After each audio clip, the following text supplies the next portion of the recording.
Hey guys, mountaintray here, just in the lovely Gap Creek Reserve, having a crack at just my first little practice at a podcast episode. Firstly, I think it's probably worth just explaining why a podcast and what it is that I kind of want to achieve out of this. Ultimately, it was just to challenge myself to do something different, to learn and grow, and to keep on that path. Basically, be a bit better, like I've better than yesterday, like I keep saying in my bios, and hopefully to build a better community along the way as well. Ultimately, it would be really nice if I could share some of my experiences through the openness, the vulnerability, and transparency that I've actually found through my career in leadership and management, that it forced me to get quite uncomfortable with myself and get comfortable with that uncomfort. Little did I know that it would have further reaching impacts in my life than what I ever would have thought. That leads me to probably my next topic that I'd like to talk about on this episode, even if it is just these two topics, just to get the ball rolling. It's why trail running. Well, if that video didn't give it away, I'll gladly go into a bit more depth as to it's not just the beauty of nature for me.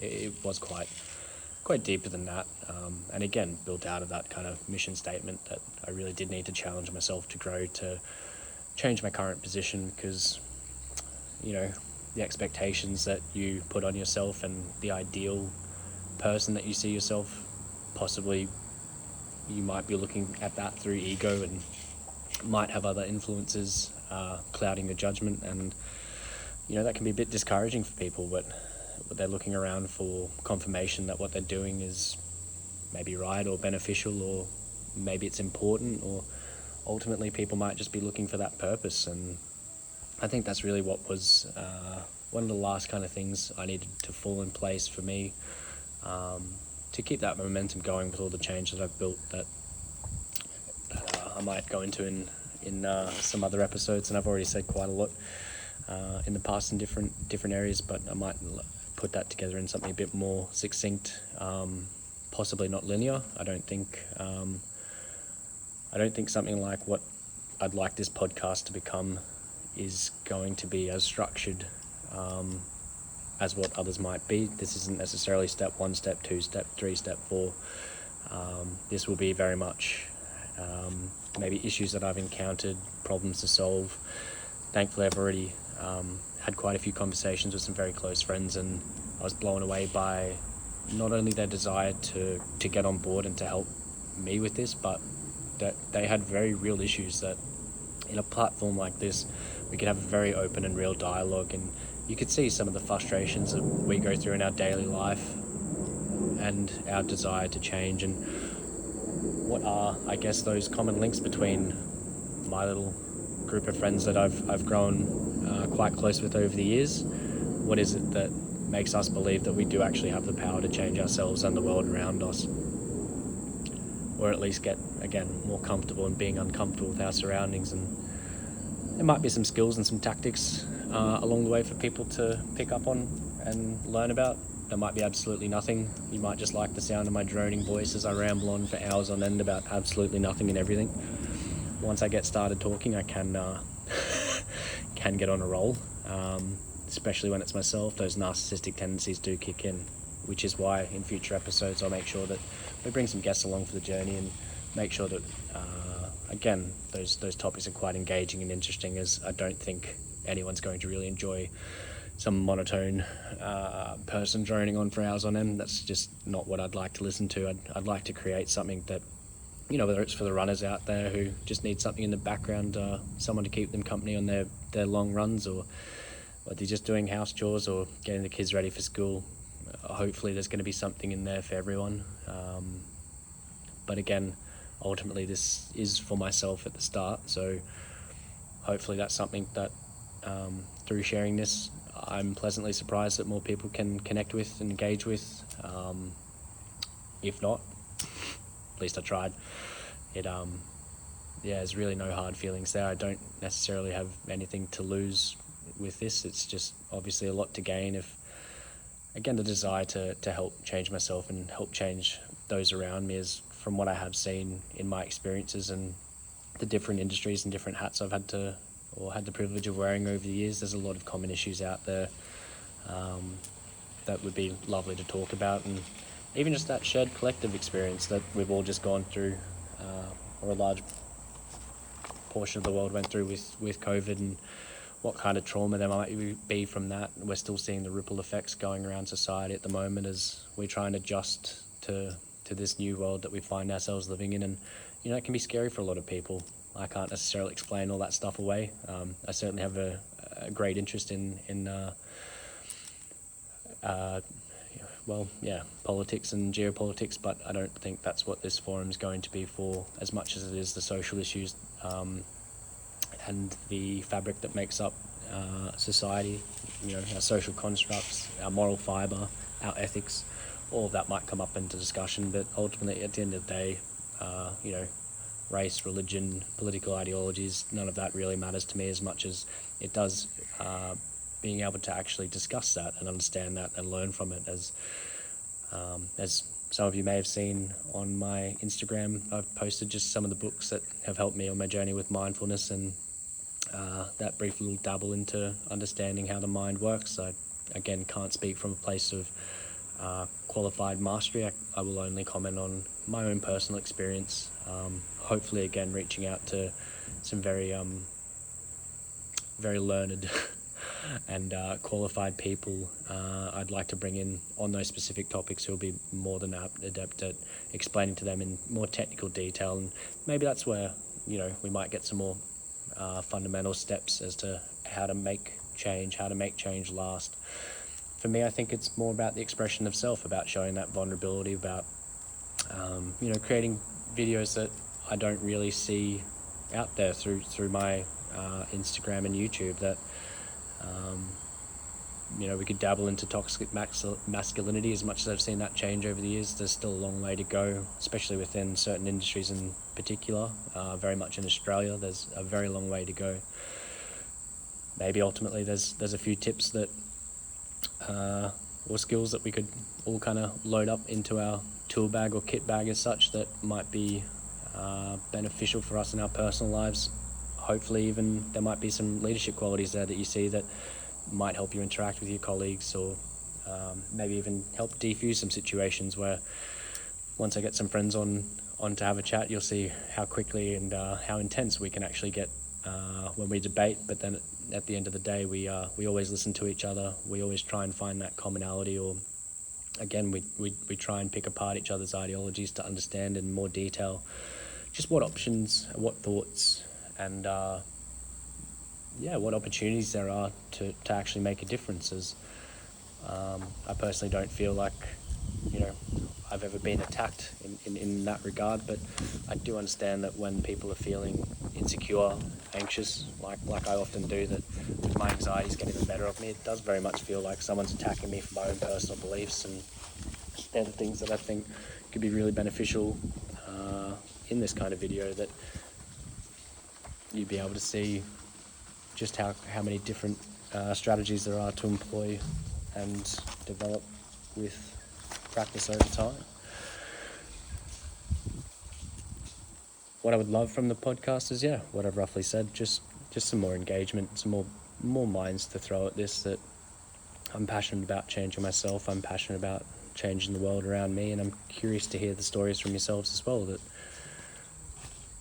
trail running for me was something that I fell into at the right time, and didn't have to really change my entire life to achieve that goal. And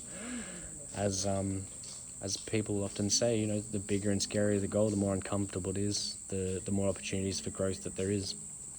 Also, too, in saying that though, if it was too big or too unrealistic, it would have broken me in a way that I don't believe I would have really actually, if I'm honest, been able to handle at the time. I don't think I'd be sitting here now talking to you if I failed at that goal. I think that would have been one of the final nails in the coffin for me to cement myself into a toxic pathway that bared no fruit. That there was a lot of misspent energy in areas that I believed were making me progress forward. But really, when you take a step back and look at it, I was just spinning the wheels in the mud, not getting any traction. Very high work rate, lots of passion, lots of fire, lots of fury, but just not channeled into something in particular. I guess that's probably the time to just dive into why trail running. Well, to me it was the combination, I think, of my own childhood growing up. Thankfully I'm privileged enough to live in a country where we have these beautiful national parks, we have forests. Even kind of a bit of a part of our identity is the Australian bushman, and growing up hearing the stories of swagmen, and thankfully through scouting and other mountain biking, hiking, walking, exploring, orienteering, I was thankfully quite comfortable going through forests and going through the bush and going out my own and just being with nature and finding that connection with what was around me. That when you remove yourself from the big city and all you've got is your thoughts and nature, it's very interesting to see where your mind goes. And the challenge of trail running, that there's not really a flat surface, there's no treadmills, it's uneven, it's loose and rocky over here, there's snakes, there's spiders, there's everything and yourself trying to kill you, it would seem at times. That though, thankfully, was not kind of at the top of my mind, as in I didn't feel like I had a point to prove by it. I didn't feel like I had to try and, well, perhaps no, if I'm honest, I did have a point to prove. It was that I was unbreakable, that I'd spent all of this time breaking myself for all the wrong reasons and building myself back up again, that I unfortunately, or in this situation fortunately, got quite good at building myself back up again, which as a trail runner you do spend quite a lot of time doing. That we go and we enter in these big adventures or big races, big events. Running 100 kilometers and nearly 5k of vert seemed almost insane to me at the time, and then the more I looked into it, the more I saw that there were people that did this, maybe not every day, maybe not every weekend, but quite regularly and successfully and repeatedly. When I started hearing and seeing the results, that a lot of these guys were just guys and girls, seemed like everyday people. Courtney DeWalter, I think, was a school teacher before she went pro and transitioned into being an elite athlete. It wasn't like she had the sport given to her on a platter. She very much had to go out there and earn it. And I think we all share something in common out in the trails, that we do have to look after each other, and a lot can go wrong, and there's a lot to learn from each other, that we're all unique. We have very different stories, very different backgrounds, but again, none of that matters when we're out there. That all of that gets washed away, that the second of a few steps onto a trail, it just melts, and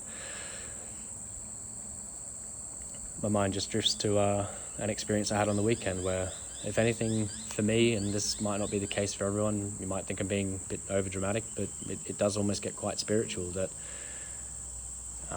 down in Mount Tamborine, I was fortunate enough as a kid to go on some holidays with my parents, and my father recently passed away, so we went down to Tamborine to quietly and privately just scatter some ashes and return him to a place where he'd feel quite happy and at rest. And then the following weekend I'm out on a run in a rough location of where we were, and just very much felt a very close connection. It felt like a bit of a pat on the back, a bit of a push just towards the end of a run when I really needed it. And a lot of you that do endurance activities might know, or might know what a runner's high is. It was not that to that extent. It was a very real, meaningful experience to me that is quite hard to explain. That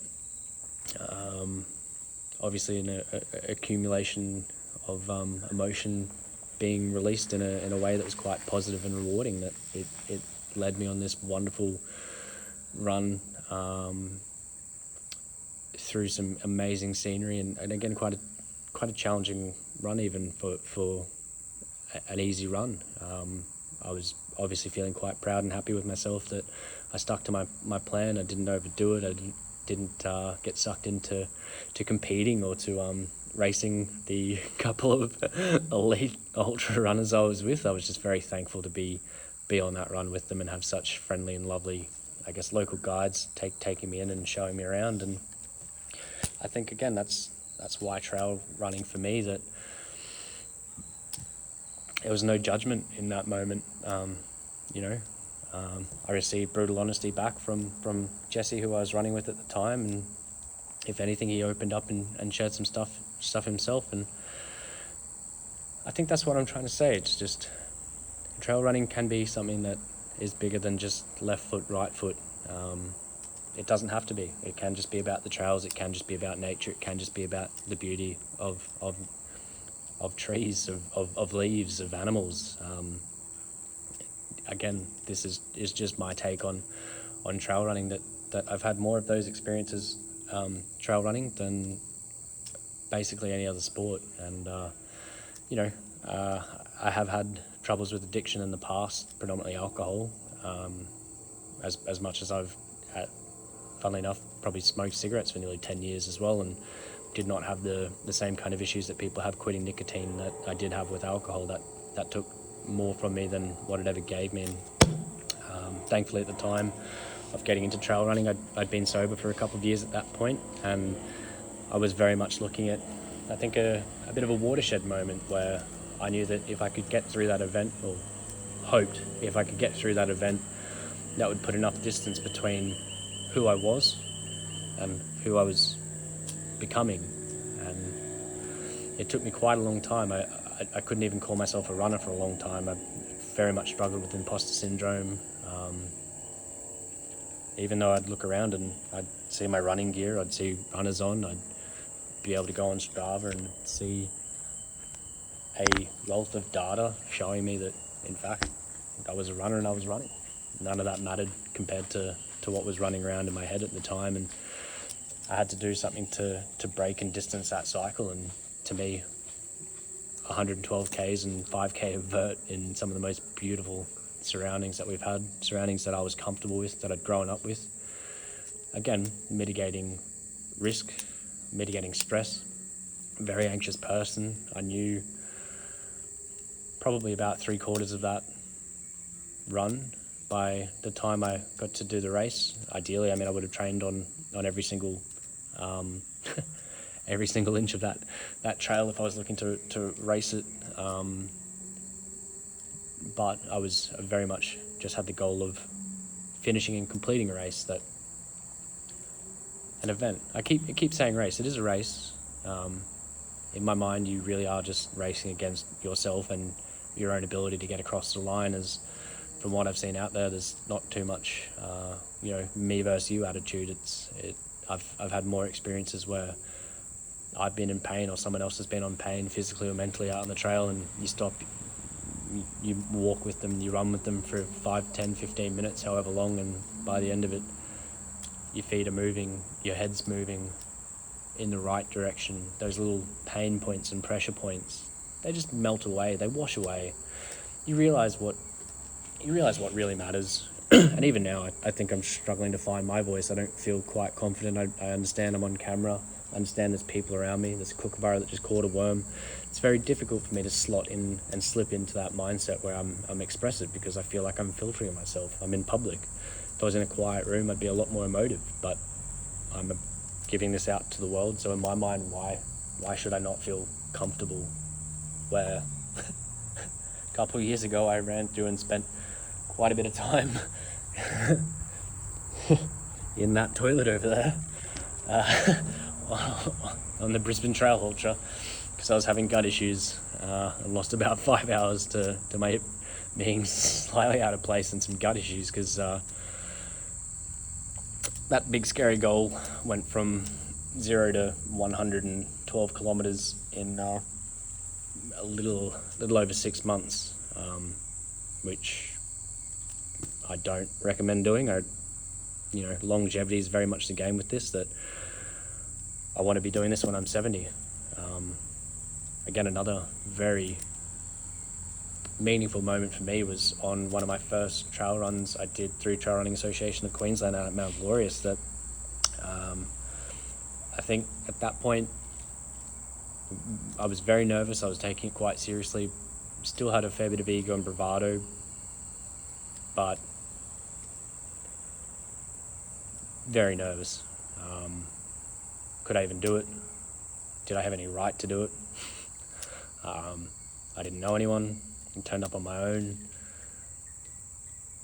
I'd maybe done one or two organised, maybe sprint triathlons in the past to get my head around it. Otherwise, it'd been team sports where, as much as I was fairly anxious and, again, socially awkward, at least in a team environment, you can pick yourselves up. But that's actually, funnily enough, what I found in a sport that I did kind of choose because I had a very restricting schedule at the time, mostly my own doing and my own choices.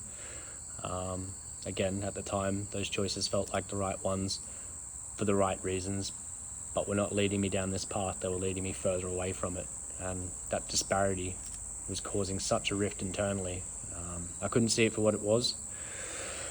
Took a long time to unpeel that, to sift through all of my excuses, to sift through this kingdom of bullshit I built for myself on top of Mount Bullshit. You have to eat your pride. You have to eat your humble pie. You have to deconstruct and rebuild yourself. And on that trail run, I was briskly overtaken by, I believe, someone in their 70s running uphill. I was absolutely blown away by the perceived ease of which they were doing it, as in they looked very smooth, they looked very controlled, they weren't physically showing any signs of heat stress. Or this is in November in Queensland, with 12 to 1400 meters, so 1.4 kilometers worth of vert, over 21 or 23 kilometers, I think that one is. Track Mount Glorious, if you want to look it up. I really highly recommend it. I'd say it's a great entry-level trail race, but more on the advanced end of entry level. Definitely requires training to do it. But yeah, I was privileged enough to have a quick conversation with that person in their 70s, and that's when I knew I was on a path to a better future. That if I could still be doing this when I'm 70, I knew I'd be. Well, I guess at that point I hoped I would find something within myself that would allow me to keep going in that way. That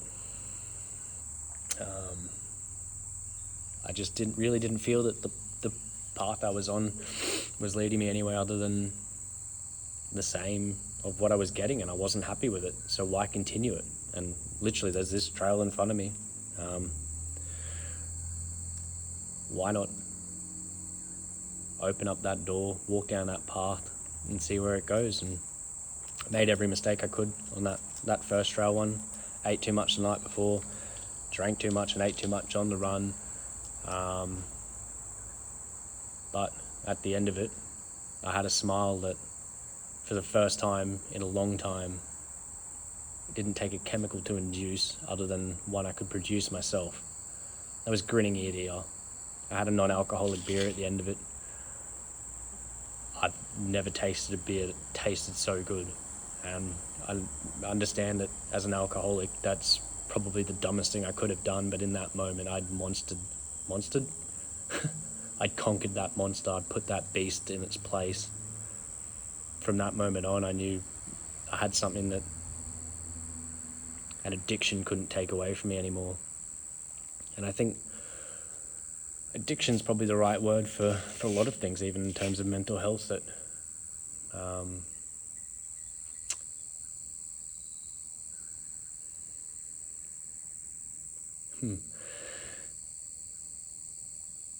it gets quite difficult to unravel what it is that you are addicted to.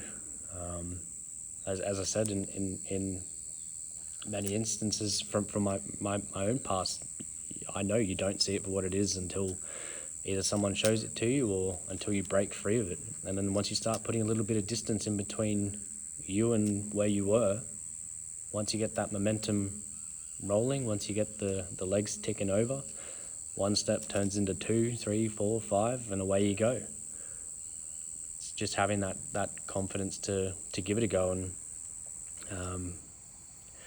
that's why I chose something that I was pretty sure would break me at the time. That I heard that little voice in the back of my head go, "You can't do that." The ego was saying I could. Oh, I could do it if I want to. I just, I just don't want to. I just don't have the time. I just, I'd do it if I didn't have work. Or I'd do it if I didn't. Well, why don't you just book it and do it? Well, I don't know. I bought the ticket. I think that one was a non-refundable one, funnily enough. I say funnily enough because unfortunately my dad passed away, so I didn't get to do it 2 years in a row. That was too much for me. My head was not in the right spot. You do, I believe, have to know when it's not the right time, and I think for a lot of people that might have been the wrong thing to do.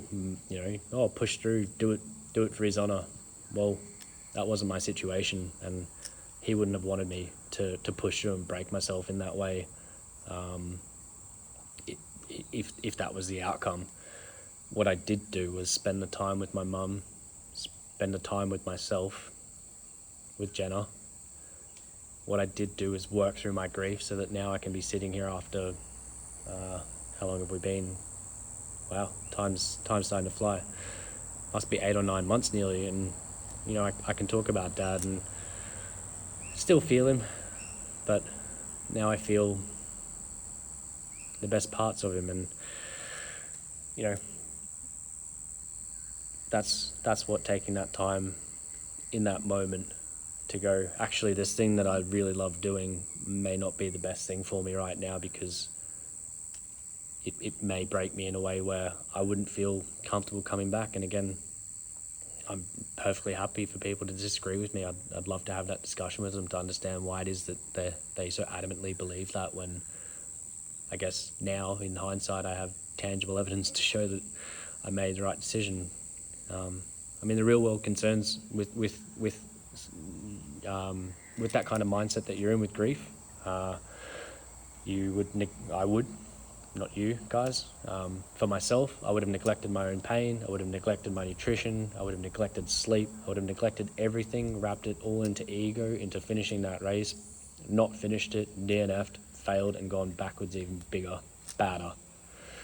Would have been even harder to rebuild. Instead, I made a whole bunch of life-changing decisions in those moments to put myself forward, to put my safety first, my health first, physical, mental, to rebuild, to regather, and to, funnily enough, spend a lot of time not reconnecting, but helping myself and Mum rebuild, grow, even closer than ever. A shared experience like that, as traumatic as it was, with what unfolded, obviously sticks with you. And for me, having a cup fairly full from a lifelong of somewhat self-inflicted trauma towards the maybe late teens, early 20s, and a lot of trauma unfortunately before then from various different other sources that I couldn't control. But learning what was in control and out of my control was something that I still struggle with to this day, and you guys might pick up on that with my desire to change a community and hopefully change the world around me. That's a desire that for a lot of people that might be stoic or might have your life figured out in a way that works for you, or I dare say a better way, but whatever works for you works for you. For me, it was causing a disparity that I didn't want to think that there were people out there that could have been suffering in the way I was, and not at least throw my voice or throw my hat in the ring and see if I can at least, again, show people that there is this pathway out there. If the vehicle is trail running, if it's dancing, if it's singing, if it's riding, if it's anything really, it doesn't matter what it is. You've got to find a passion and a purpose to channel that passion into. And again, seeing a bunch of very experienced mixed age people all out on the trails just trying to be the best version of themselves they could be was very inspiring for me in a moment where I needed it. And from that first run, that was it. I had already bought my ticket to the Brisbane Trail Ultra. I was using those runs as training runs. Signed up for most of the track season that year. Was very happy with how that went, actually. That for a bunch of first experiences, I was very happy with it. And I think this is probably actually a very good time possibly to share my first trail marathon experience, where where do I begin? Well, I was beside myself with anxiety. Every single problem that came up was world and life ending. The expression making mountains out of molehills is very true. Anything from my shoes not fitting, the socks not being right, the shirt feels uncomfortable, the pack's not right. Am I taking enough gear? Am I taking too much gear? What if they run out of water out there? What if? The what ifs never stopped. As a lot of athletes know, you don't necessarily get the best sleep before an event. You just have to roll with that and accept that. The more you try and fight that, the worse it is. On the morning, I woke up in an absolute panic to my alarm. I woke up quite quickly, which is unusual for me. Well, for me, I'm one of the extremes. I'm either awake instantly, or a train horn will not wake me up. Because in the past, that was the two extremes. It'd be all or nothing. I digress. I woke up in a panic on the morning. It was raining. It was cold. It was hot. Yeah, those were the feelings anyway. The first thought that came to my mind was that it can't be possible that they'd actually be running in these conditions. It'd be slippery. The people would fall over. There'd be mud. They'd slide around. Everyone's going to get injured. And then for a second, maybe two or three, that was it. I had enough strength to just bargain with myself. Okay, well, if that's the case, can we at least get to the start line and ask the question there? No point sitting in my room just staring at a wall, letting anxiety make my decisions for me. It's not very helpful. That's not going to get me to the start line. It's definitely not going to get me to the finish line. It's definitely not going to change me from the position that I was in. What will change my current position? So I kept bargaining with myself and kept bargaining. Okay, I'll put a sock on. It took quite a while. I'll put another sock on. And then I was laughing at myself that I was naked with socks on. At least I was laughing. Still struggled to get a shirt and shorts on. But they went on. And then thankfully this is something that I've actually built in as a bit of a coping mechanism, or a bit of a strategy that's paid dividends. And more than just running, it's helped me with work a couple times. But I got my runners on. It took my time, somewhat deliberately, in terms of just getting the shoelaces just done up just right. But it was very much that mental game of, if the runners are on, I've got to get out the door. I've got to get in the car. So round and round in the carousel we go of what ifs. Thankfully though, once I had the runners on, I imagined myself at the start line. I imagined myself asking the 100 or so other runners as they embark on their trail marathon for their first, second, third, fourth, fifth time, Are you guys actually going to run in this? It's pissing down rain. Everything's slippery. What if you get injured? What if this happens? Then I just started laughing. Just at how ridiculous that would be. Standing on a line with a bunch of weekend warriors, amateurs, semi-professionals, and there might have even been a pro or two in there. I don't remember, but thankfully I have a sense of humour, even in my worst moments, and I can take the piss or take the mickey out of myself, and that was enough to break the thought and to get me to the start line very slowly, very anxiously, I got there. The race briefing started. I was a bit perplexed as to why they were giving us a safety briefing when, in my mind, the conditions couldn't be any worse. Realistically, it was literally just a bit of rain. Just to be clear, track is a very safe organisation, and they put runner safety first. If there was any real safety concerns there, I feel like I have to say track would not have put us in any real danger. That was all in my head. I was looking for excuses. I was looking for the easy way out. I wanted the glory. I wanted the validation. I didn't want to put the work in. But the whistle goes and the run starts and we're off. Nerves did get the better of me. I ran a bit hard at the start. I'm not sure how long went on. Probably, I remember breaking it down into, I think it was no music at the start to just kind of,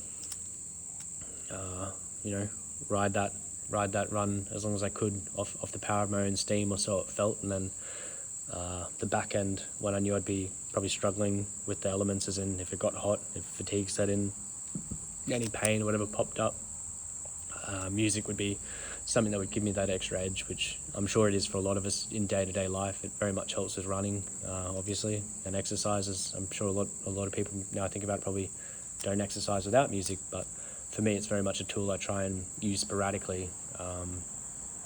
You can play around with different tempos, different styles of music, and I'm sure just to break it up and mix it up for yourselves. But that was one of my little rewards for myself. So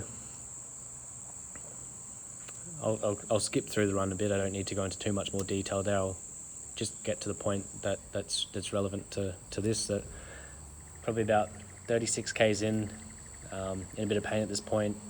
Again, fairly rushed, going from, I think, when would this be? 2 or 3 months of as much training and time on my feet as I could put in, but nowhere near as much as what I would like to or put in now if I was running that race again. 36 kilometers in, I had one of the most spiritual moments that I've ever encountered, where I can't recall the time. I'd have to check the start time, but if it was a 6 a.m. start, which they generally roughly are, this would have been about maybe 9 o'clock in the morning on a Saturday or Sunday morning, whenever it was. My mind went back to what I'd normally be doing at that time.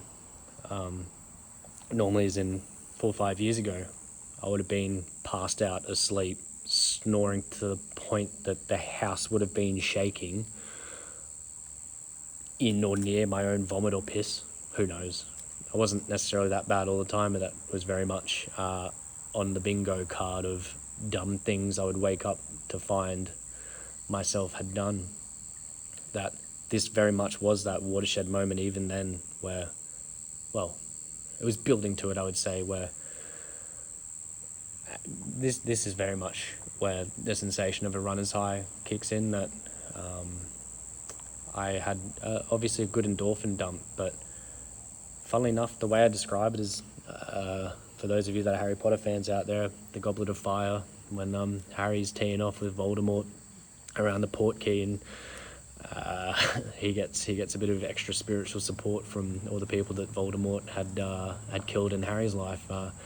For me, my version of that was my grandparents and my uncle. Fortunately, my dad was still alive at that point. Otherwise, I'm sure I would have seen him there too. But I saw my grandparents, and I started to see the future that I was building towards, and a lot of the good qualities in them. They just gave me that little bit extra kick, very much when I needed it, as I'd, been obviously through hell and back in my own head more times than steps on that run. To me, it was quite freeing. It was relieving. This was very much a point of difference, that I had not had moments like this in my life probably since I was a kid, and connecting to that to that inner self again before all the bullshit of ego and career and ambition and vices and addiction. And as much as I would have had elements of that growing up, that all washed away. I, funnily enough, was not in tears then. Plenty of stories I can dig up and tell where I've brought myself to tears on runs, somewhat deliberately so, trying to reconnect with myself and release that emotion, because thankfully through the support of friends and family and again professional services, I've now learnt how to tap into that. Again, tap's probably the right word, as the more you practice it and the more you uncover, the more onion layers you peel back or bite into if you're Tony Abbott. Hey Tony. The more you learn how to turn it off and on. In that moment, it was just on. It was a flood. Thankfully, a flood towards the start of a descent, which is one of my strong points in running, if I do say so myself. I come to life on the downhills. A couple of years riding downhill mountain bikes as a late teen with some pretty competent riders. I very much channel that kind of energy on the descents, and lo and behold, that's quite an effective way to get down. I digress, as it is a bit difficult talking about the family and the emotions there, but to me that was, I guess another way of looking at that might be the addiction finally kind of breaking. And this is where you have to be careful, in my mind. It has to be filled with something, and again, having an addictive personality means it's going to latch onto something. It needs somewhere to go. I spent a lot of time talking about this with a psychologist, a very talented one, for a very long period of time there, because I set this big scary goal. If I backed out of a run due to circumstances beyond my control, it felt like I was backing out on myself. It's something that I now must say I think I've actually mastered that I do have the ability to, move this run here, do this here, that's fine. I can be more flexible with it. But in the early stages, when you're trying to put distance between who you are and who you were, for me, what's the right words? Completely shatters your sense of self to a point that is beyond uncomfortable. And again, I just say this more of a word of warning, that if you do have an addictive personality, trail running can be quite addictive. You then need to learn how to safely manage your own expectations, which for a lot of people I think might be better and a bit easier. For me, it was far easier to manage my expectations around trail running and what my body could physically and mind and mentality could handle, compared to going for a couple beers at the pub with a bunch of people I'll never see again, or friends, supposedly, that have your alleged best interests at heart, that only wish to serve themselves because they're so stuck in their own pity that they need someone else to make themselves feel better. For a long time, I was that person. When you start eclipsing them, it's very interesting to see how people react to that. Poorly in most circumstances, and absolutely blown away in others. So, being somewhat hyper aware of the experience I was having, I didn't try and influence it too much at that point in time, as much as it was just, I guess for the first time in a long time, that little voice in the head picking up and going, hey, you're doing really well, don't ruin the moment, but just pay attention to what's going on around you. Just pay attention to that feeling. See if I can, not necessarily just create it again for the endorphin dump, but what was it that needed to happen for me to get to there? Well, I had to eat right, I had to sleep well, I had to overcome my anxiety time and time again, I had to overcome my excuses, I had to have a plan, I had to see it through. I had to believe. I didn't think I'd actually make it, because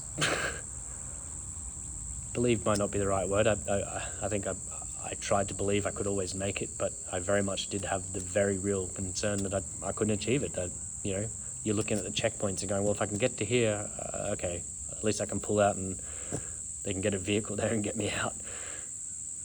Very actually safe ways of thinking about trail running in races, as there are times, especially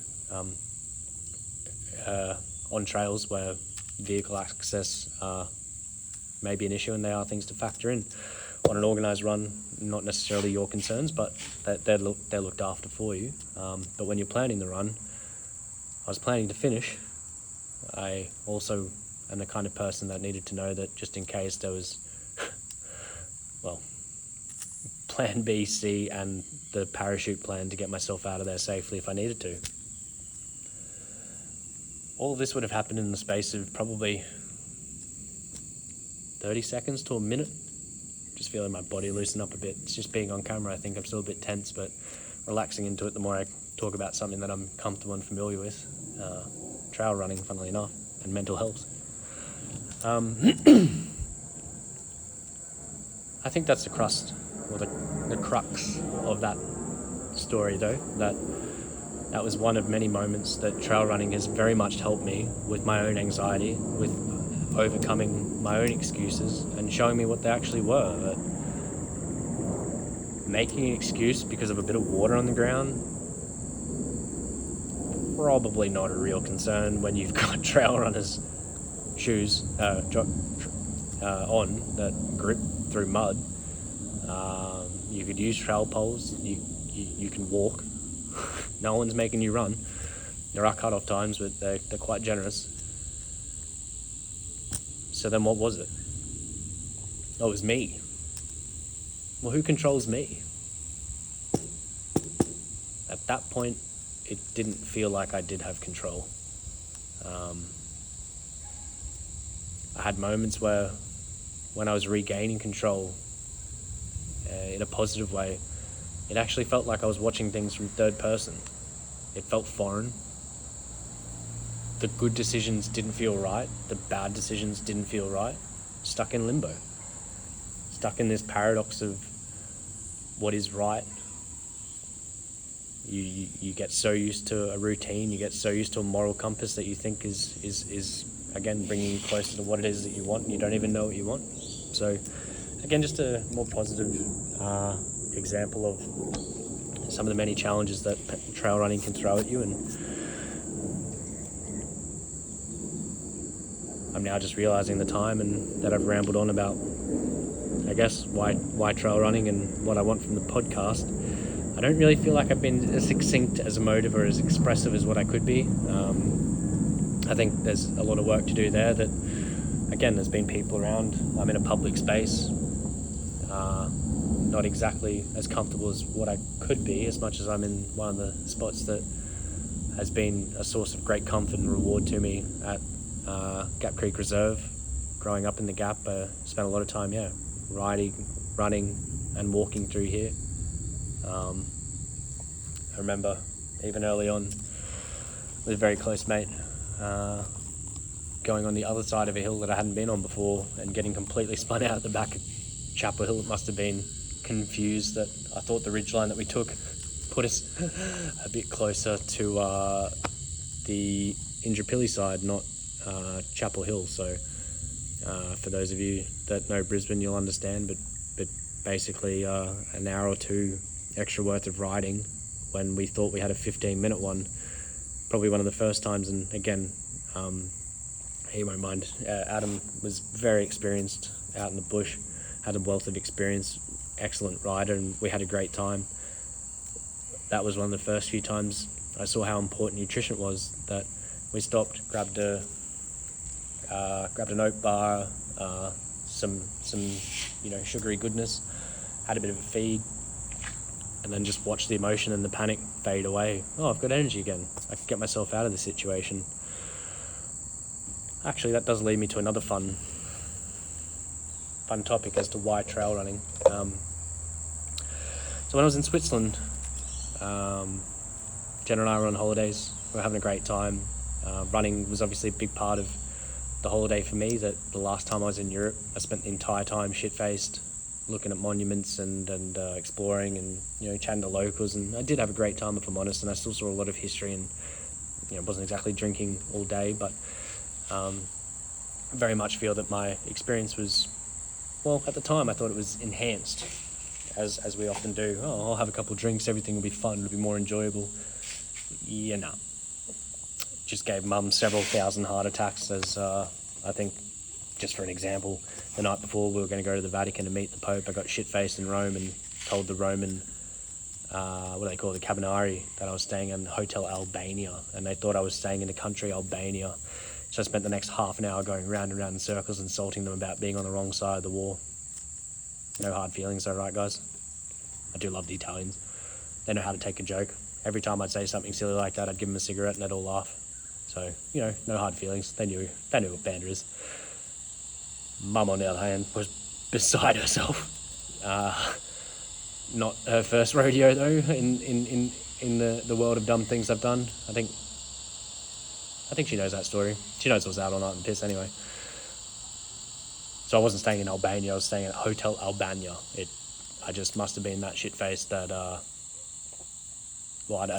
might play that back to myself because I might have even, it might actually sound different to what I think it does, but you can imagine the hilarious scenes of me in a police station or Cabinari station that was probably older than, well, it's definitely older than the country of Australia, but, a few thousand years old, having a great time, having a back and forth with the Italians. So I thought, it's a fun story to reminisce on now, but if that was all you did in your entire life, I think you'd, well, again, no judgment, but I think there's more out there. I digress. But that's for context, one of the last times the previous time I was in Europe. So this time round, being completely sober, with the love of my life, I really wanted to have a very different experience. I wanted to show her that, again, I'm anxious. I'm very all or nothing, so travel is something that I think for most people, it's new, it's scary, it's different, so obviously we feel a bit anxious. I wanted to show that I had mastered that I could do this, and having running in there, and again, trail running, being able to somewhat plan a few very amazing runs, specifically this one in Switzerland, I was very much looking forward to. For context, the last time I was in Switzerland in this rough area, I think I drank 6 litres through steins of beer in a hostel, had a bunch of chili con carne, and spent the night vomiting hot Mexican chunks of German beer. It's a beautiful place though, and not going to say I'd do that bit again, but any excuse to go back there. So had that in the back of my mind and very much didn't want to repeat, I'll call them mistakes, but yeah, very much didn't want to repeat those mistakes. And Jen had unfortunately been through similar experiences and put her through hell and back as well. So that was not high on my list of things to do there. This run was. So I found a 33k run with about, I think it was just under about 1,500 meters of elevation, so about 1.5 kilometers. A decent run, challenging terrain from the trail maps that I was able to find, and the past couple weeks of data and photos I've looked at just looked amazing. Lots of single track, forests, even just the run to the base of the mountain looked phenomenal, and was, as, jump on my YouTube and see it for yourself. Won't bore you with the details of the of describing the scenery. Breathtaking. Worth mentioning the conditions on the trail though, completely different, and I've never trained in them before, so the expectations on that run was just, well, actually, I'm sorry, I'm misleading now. I had thought I'd ran similar conditions before. I'm just a little bit of a numpty and completely forgot how snow works at elevation, and that if I was looking up at a mountain that had snow on it that I was about to run on, then there was probably snow on the trail that I was about to run on. Obvious for probably everyone but myself at the time, and I think at the time as well, I really didn't want that to inhibit my experience. And even if I guess I knew before I set out on the run that there was going to be a hell of a lot of snow, road closures, and slippery conditions. I still don't think it would have made. I would have made a lot more decisions around my own safety, to be honest. A few more contingency plans in place, and I wouldn't have had this life-changing experience that I had if I have time to go into that, which I think I do. If you guys aren't bored of me rambling on in my monotone voice, I'll try and liven up a little bit. Have a bit more of my, cheers, Sebbies.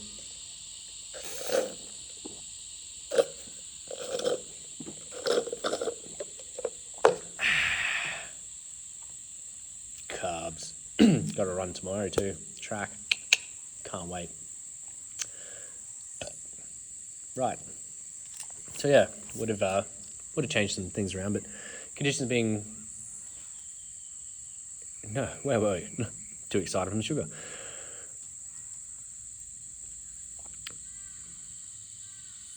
So setting out on that run,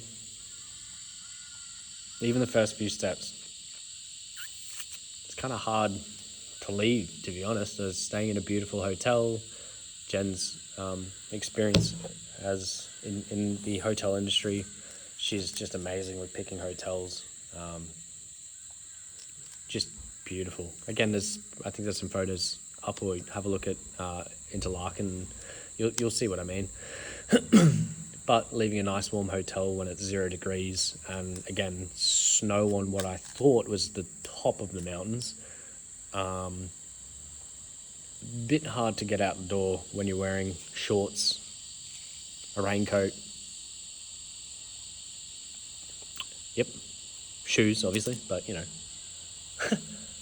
I had thermals, I had gloves, I had a beanie, had stuff in my bag, but also knew that I couldn't take too much weight or rug up too much, as sweating in those conditions could be even more dangerous, as I almost found out when I got a little lost, which kind of brings me to another example of understanding what your limits are and understanding how to stay within them, as you don't have to go out and break yourself on every run. You don't have to go out and be a hero and pretend to be a hero and, I'm struggling to find an example, but, run headfirst into gunfire. Like, we're not all soldiers out in the battlefield here. We're everyday people just trying to be a little better than the day before, and I was just trying to see some very amazing scenery. So again, didn't take too much in the way of warm gear to not overheat. Throughout the run, the conditions changed pretty quickly, as in there was already snow on the ground. I just must have looked back a week or two further, as in when I was looking at the run, I definitely looked back 2 to 3 weeks and remember seeing that it was all clear the whole way through the trails on all of the photos and the maps. Obviously that's a long time in a mountain and in a place like Switzerland. Again, for context, that the morning before, I think we had just heard of, unfortunately, 6 very experienced skiers in the, I'm spacing on the word now, but the very popular, I believe, the Wall, I think it's called, on the French side of the Swiss Alps. I'm sorry if that's not 100% accurate, and my condolences obviously to the families that were impacted by that. They all lost their lives, and here's this Australian ultra runner full of hopes and dreams embarking on a run through snow. And there's another story I could tell you, I won't in this podcast, but again, I cannot stress enough just the difference between having trained on something and being untrained. I believe, and was well prepared in the sense that I knew how to get myself out of some pretty hairy situations. I did have backup plans in place. I did have maps, as unreliable as they can be at times. I didn't do a couple of things I would do for a major event or a longer event, where I might have printed some cheat cards out or some more detailed offline maps. Again, checking checking the route in detail in advance can be misleading because, again, a week of what I didn't realise, I think it was either unseasonal or heavier snow than expected. So there's snow on all the trails above a certain point of elevation. I can roughly pick trails by looking in the breaks of trees at that point. At this particular time though, I'd walked through and ran through some fairly comfortable snow, only up to about my ankle. It's kind of having a laugh at how nice it was to actually be running through it. The experience, I was absolutely loving it. Could still very clearly see the trail in front of me, could see where people had walked. And again, just have a look at the videos. I just could not stop filming the beauty that was around me and just vibing on how different of an experience this was to getting shit-faced. Mind you, I think I was reading a book when I was smashing down steins of beer, so at least I was trying to do something. But yeah, I would have been smashing steins and drinking cigarettes, so completely different scenario. However, I did give myself a little pit stop. Desperately needed pit stop because the snow on the ground at the start of the run blew my time out massively to the point that I was about halfway in when I thought I would have been finished, and didn't even realize at this point that was not going to be halfway in terms of time. So I did what you should do in that situation. When in doubt, I bought a bunch of food, ate what I could at the shop, rehydrated, had a Red Bull, sugar-free one. Cheers, Red Bull. Bought some lollies to take away and some more carbs and snacks just in case. Got my bearings as best I could and then headed off. Followed a road away from a shop into a car park where it looked like the trail went off from the car park to the right as the road should continue ahead. Bunch of signs in German or whatever. Looked like road closed because of avalanches.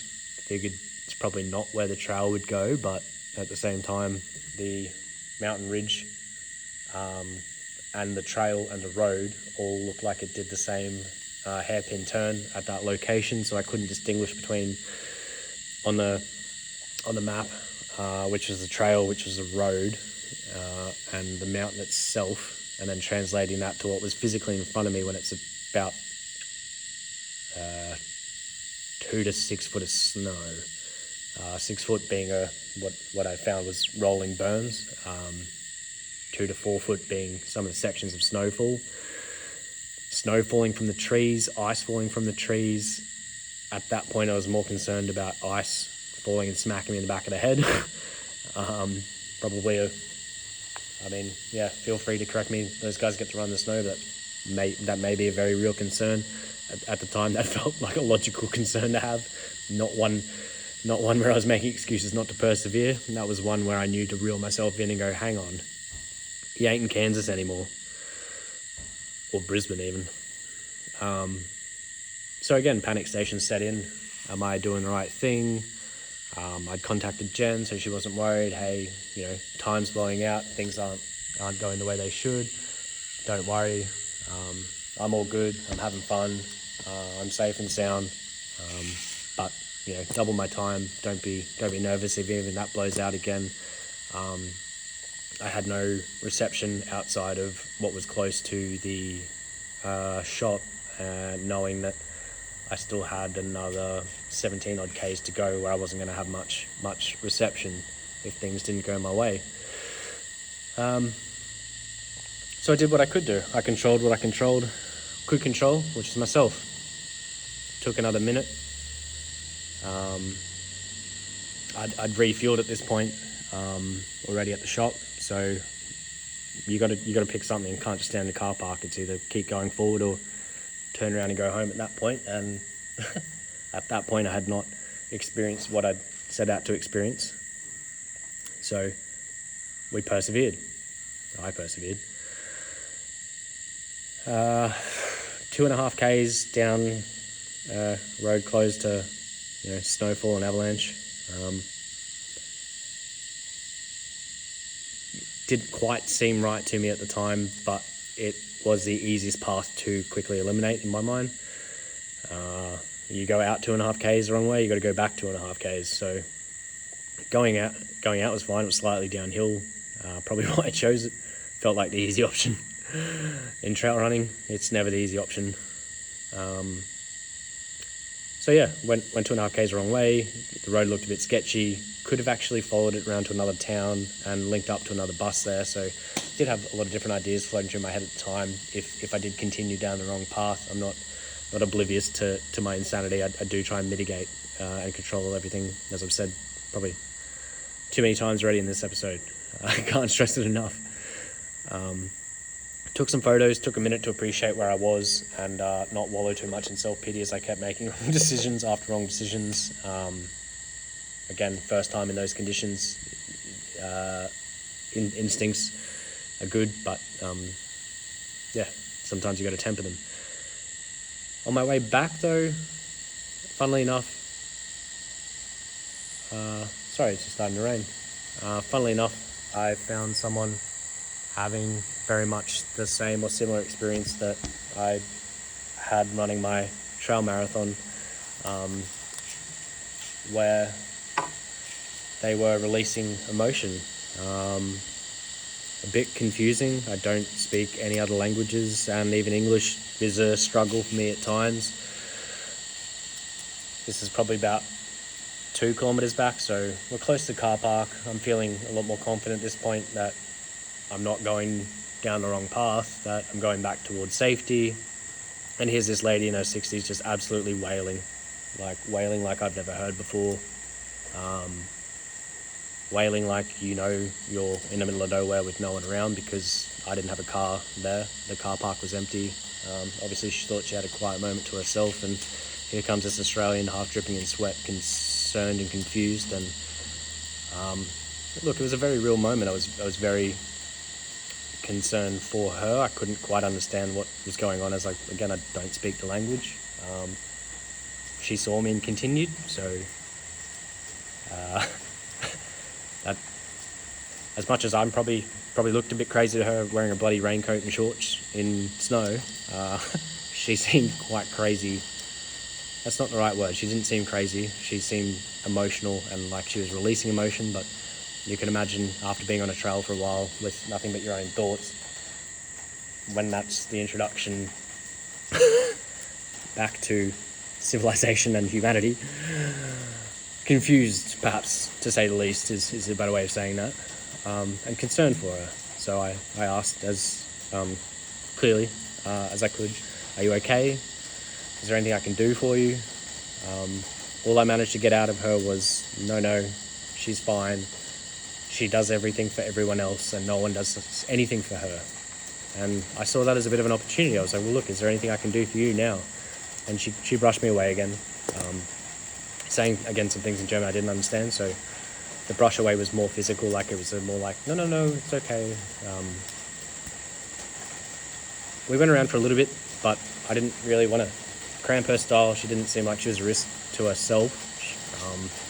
She definitely wasn't a risk to me. Like I was first concerned, I wasn't sure how she would react. I just said some nice words of encouragement that, I don't know you, I don't speak your language, but I'll unfortunately might have to wrap this up here if the sound gets a bit too thick. But, said my nice little words of encouragement to her, and she went on I went on my merry little way, trying to refine civilization. I got back to the car park. At this point, again, only 5Ks and half an hour down the line from where I last refueled. I knew though I had to keep on top of hydration, keep on top of fuel. Had another bite to eat and started eyeing off the trail forwards. Yeah, I'm gonna cut this one here. This doesn't look like it's going anywhere. And as nice as it is for me, I don't think you guys are going to appreciate... Well, maybe you will, the sound of the rain.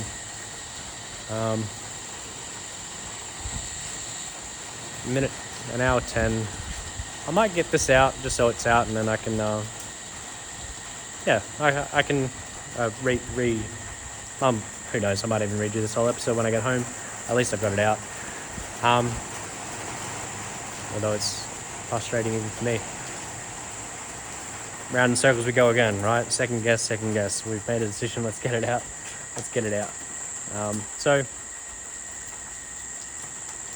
Help. Where was I? Refueling. Right, if in doubt, eat it out. So, refueled, took another minute, had a bunch of water, got myself calm, had a little think to myself, what do I know? What can I control?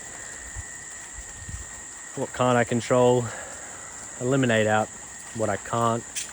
And what I could, I noticed that my watch was pinging at certain situations where it would actually get more detailed view. Pinging as in getting a much better connection, so I was getting clearer maps. The biggest concern for me was the only path forward was the one that looked the least inviting, as in the 6 foot snow, rolling hills up 30% incline under surfaces that I have no way of verifying or any idea of what I'm actually standing on, or if it's even a trail, as there were no real clear markings aside from what I could physically see on my watch. At least at this point anyway. So what do? You back out on your big, hairy, audacious goal? Do you back out on something that had been keeping me going for quite a while, to be honest? I couldn't. Again, I went 5Ks the wrong way that way. Well, let's go 5Ks the wrong way this way.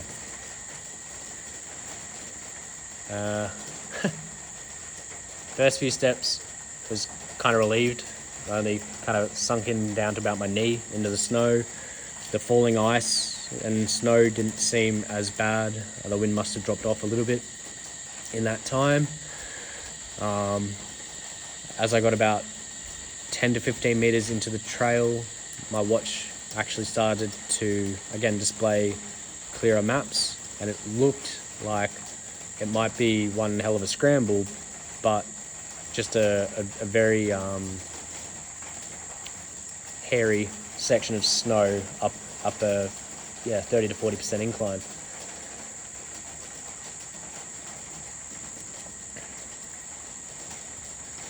It's odd. I'm trying to remember the feeling, and it's hard not to put hindsight over it and to tell a good story about how, looking back, I knew it was the right path because it felt so good. It's like I had no idea. You can see it in the videos, so I don't really need to go into too much detail there as to what the surrounding were, and I do give quite a clear insight into what I was thinking at the time there. So, and you do see me problem solve it and talk to myself, and I guess this is more the point of the story I'm trying to get to, and we'll get to that. In years gone by, that self-talk would not have been like that. It's getting harder to imagine what it's like. Thankfully, I have a wealth of information that I've been able to keep over the years of various windows into my mentality, but in the past I wouldn't have been able to take those 2 steps. Too hard, too scary, too unknown. But as I went down the path, again, I was just thinking what it was like back home, how many times on the trails I've had similar experiences where you look at a hill or you look at a section of trail or on the BTU. Anytime there's an easy path or a hill, every time it's a hill. There is no easy path. But like the BTU, having no easy pathway, I may again have to cut this. I clung to hope that the reward was going to be worth it, that after a little bit more struggle, I think struggle again is relative, as in it's It's not like I was gritting my teeth and just getting through it. I was being as open and honest with myself as I could be, asking myself some difficult questions, answering them, and moving forward. Thankfully, I think, I can't remember if this is before or after I had a nice mouthful of snow, because I slipped about 40 times on this section of trail after I haven't fallen over once on the trails in Australia or stacked it. 40 times in about 200 meters is probably a lifetime worth of stacks. Again, just not being able to see the footing, rocks underneath, ice, all this kind of stuff. After one of the times I hit the ground though, my head hit the ground, hit the snow and then the ground, but hit and saw a trail marker, red and white, I think, or red, white and blue, for the first time. The other ones would have been covered in snow, as I found another couple that were on rocks. Just the rocks were under about 2 to 4 foot of snow. But hey, trail markers, what do we know? That's a good sign. The endorphins kicked in. Suddenly, the unknown became known. The fear of the unknown just disappeared right in front of me. Still very much had the real concerns of what the hell am I standing on? What's falling above me? What is to come? This is insane. If this is going to be the rest of the trail, what have I signed up for? It wasn't. It was the first time of many moments on this trail run where, I had quite a, I guess, struggling to find the words to say it. Spiritual probably is the right word, as runner's high doesn't really necessarily make sense. I wasn't moving. I guess I allowed myself to feel pride, to feel happiness, to feel joy. I looked down at my own 2 feet. I thanked my body. I thanked my mind. I thanked myself for being able to stay calm, to problem solve the situation and to move through it, because the reward was look at the videos, just the most amazing scenery that I've ever seen, and to me something that felt so far out of this world, and something that I'd never be able to accept that I could feel, I could have again. Suddenly I had this unsurmountable amount of evidence.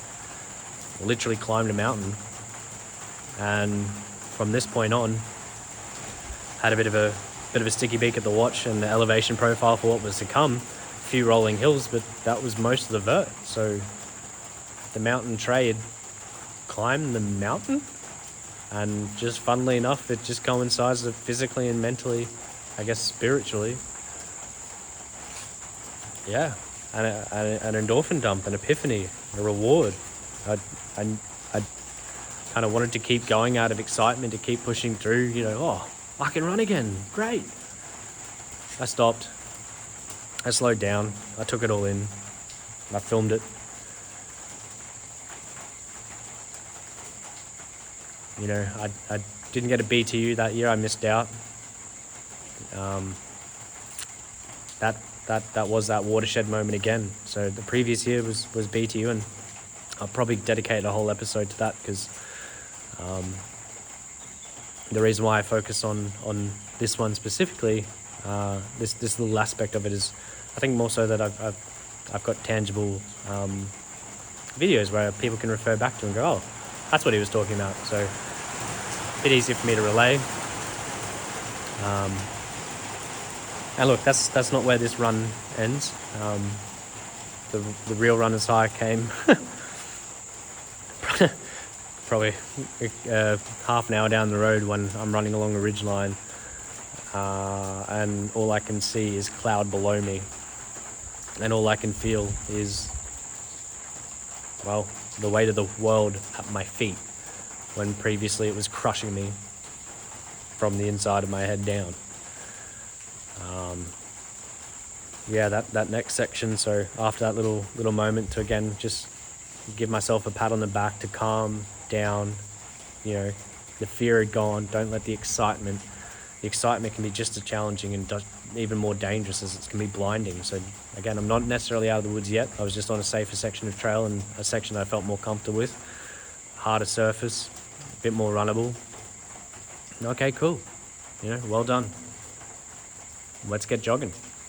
and the jog turned into a run, and then a couple of locals go by, and I'm kind of laughing at myself because maybe I shouldn't assume they're locals. They could have been tourists, but looked like they had a lot of local gear on them, dressed up to the nines in thermals and this and that. And again, here's me in a raincoat, BTU buff, and a hat, a pair of sunnies, a pair of shorts, thankfully a pair of Swiss shoes, didn't hurt,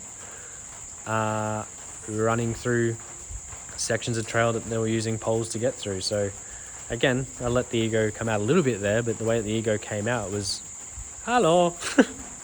That's my German Swiss trail runners speak for hello. Share a wave, share a smile. I think we're both laughing. Well, every time we passed each other, we were laughing. Don't think it was necessarily at each other, but don't really care if it was.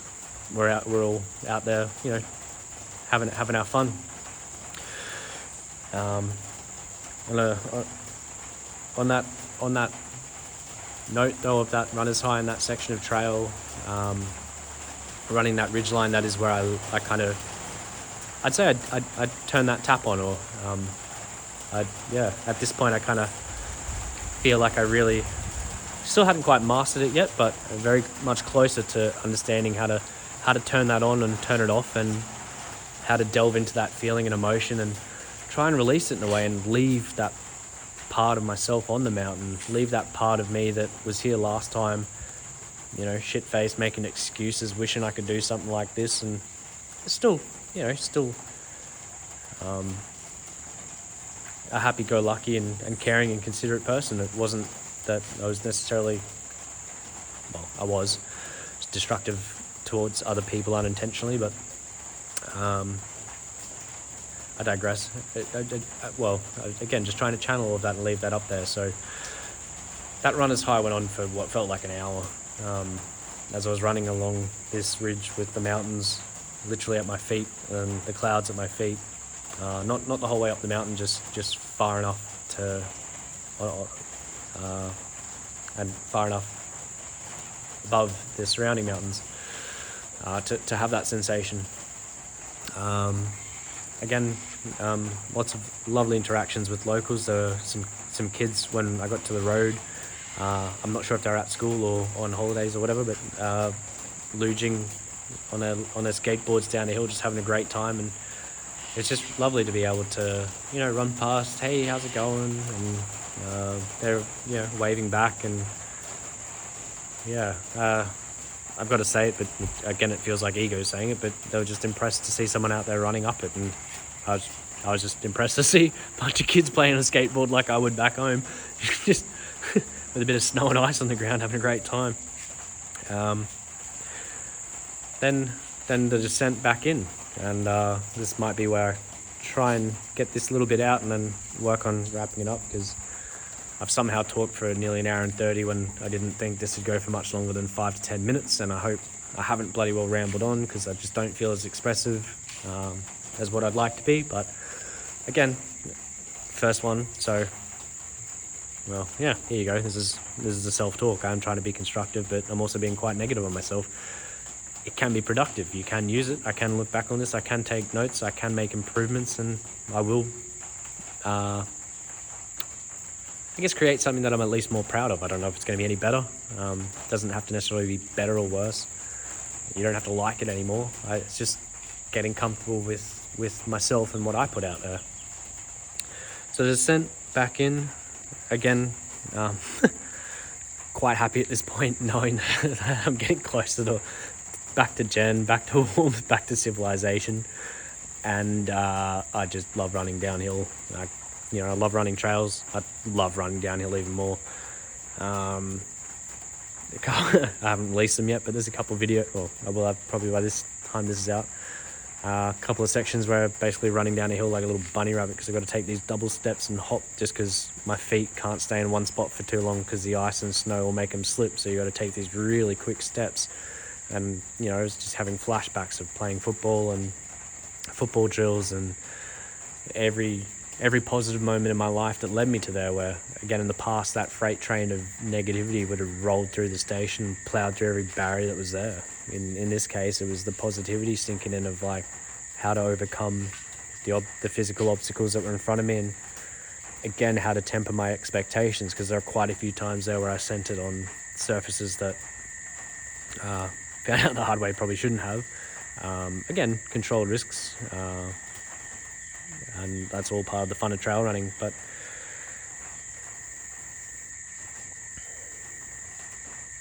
it's very much a journey, and I'm not sure if at this point if I've given you enough window as to why it is trail running for me that was that particular vehicle.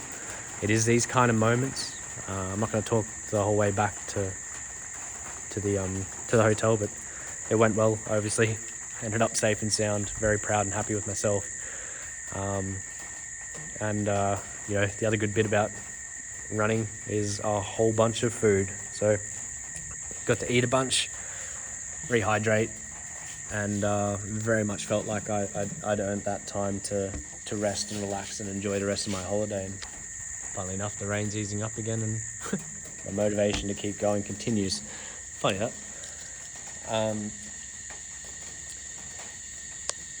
Although, as I said, I feel quite comfortable. That's probably a good point to try and wrap it up. I guess I'm just trying to find something succinct or a message to leave you with, but this whole thing has been a message. This is not the tone I want for the rest of the episodes. This one's just for me to get it out there and just to practice talking for an hour and a half without stopping. The next ones, I have a lot more planned in terms of, I guess, what are the things out there that we can control, that we can influence. One thing that thankfully came up, just an example, runner safety for women, like the struggles that they go through on the trails, even in Brisbane. I'll do a whole episode on this because it's has been that much of an issue over the years. I'll hopefully bring on a couple of girls that are very close friends to me, potentially some athletes as well that can add insight into their own struggles with it. Got a couple of guys keen to in work in construction that they've seen a lot in the industry that they want to change, and they want to bring more people into the industry, because for them it's given them quite a lot of opportunities that they've had later in life that if they didn't stick with their trade when they were younger, they wouldn't have had. In saying that, they shouldn't have had to stick through or persevere something that is for their own education and their own development. That culture, in my mind, does need to change and will change. These guys are going to help do it. One's very passionate about it. And again, I think he's strong enough to talk about his own experiences with it. And when you hear the power and the emotion in his voice as he's talking, you know what he went through was real. And again, he's had to overcome it and done tremendously well for himself. I'll let him speak for himself there. Another mate, I would call him, very much a master of his trade. I'll let him speak for himself. He's been a huge supporter of myself over the years, and like a lot of people, has even had to distance himself from me over the years, and that's something that I'd like to delve into as well, if taken in that direction, as well as just giving a bit of a insight into the window of the change moving forward, because change of the topics moving forward, because the change wasn't something that I necessarily did on my own, and it wasn't something that I did easily. It took a hell of a lot of attempts. It's just the last time I tried, it worked. Like quitting smoking or anything, really. It doesn't matter how many times you try. Just keep on trying, and keep on trying to do that little bit better than yesterday. Maybe that's where I finish it up.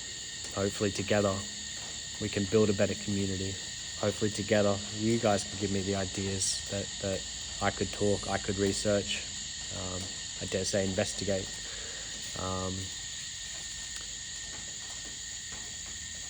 But for now, thanks very much for listening, guys. That was Mountain Tray's Audio Adventures. Cheers.